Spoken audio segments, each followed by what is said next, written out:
अस्सलाम वालेकुम second year students. आज जो हम टॉपिक डिस्कस करेंगे वो गाज़ीज़ लॉ की सेकंड एप्लीकेशन है, electric intensity due to an infinite sheet of charge.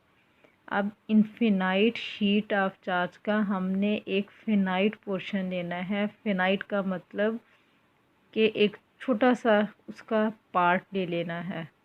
उसके लिए हमने इलेक्ट्रिक इंटेंसिटी की वैल्यू कैलकुलेट करनी है। तो पीछे जैसा कि हम पढ़ चुके हैं, इलेक्ट्रिक इंटेंसिटी को कैलकुलेट करने के लिए हमें कुछ स्टेप्स करने पड़ेंगे।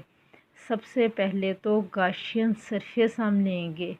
इनफिनाइट शीट ऑफ चार्ज का जो फिनाइट पोर्शन लिया है उसके लिए जो हम गाशियन सरफेस लेंगे वो इन दी फॉर्म ऑफ सिलेंडर होगी जो उस शीट में से पास करेगी।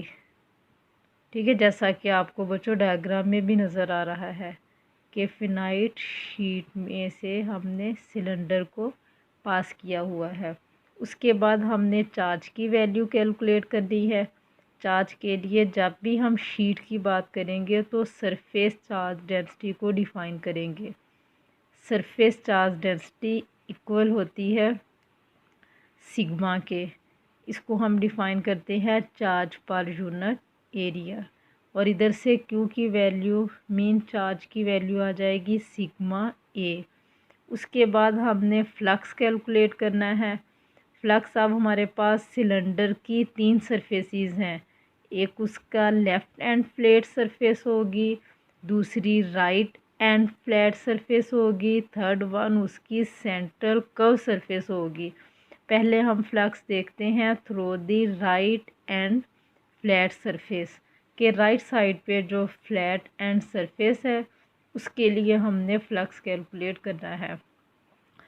बच्चों सिलेंडर वैसे खड़ा होता है, अब हमने खड़ा मीन सीधा होता है, लेकिन हमने उसको शीट पे लटा दिया हुआ है।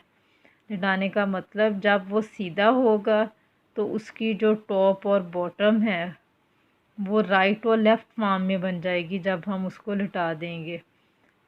ठीक है, ये हम पहले पढ़ चुके हैं कि अगर हम वेक्टर एरिया को ई के परपेंडिकुलर रखें तो ई और ए का एंगल 0 डिग्री बनता है, और अगर पैरेलल रखें तो 90 डिग्री बनता है। इसी तरह जो उसका राइट एंड फ्लैट सरफेस है वो उसके परपेंडिकुलर है, एंगल 0 डिग्री होगा। सबसे पहले तो हमें उसकी फार्मूला पता होना चाहिए। Phi E1 is equal to E dot A. Dot को ख़त्म करेंगे कॉस थीटा आ जाएगा। ठीक है, कॉस थीटा की जगह कॉस 0 डिग्री आ जाएगा। ये आपको पता है कॉस 0 1 के इक्वल होता है।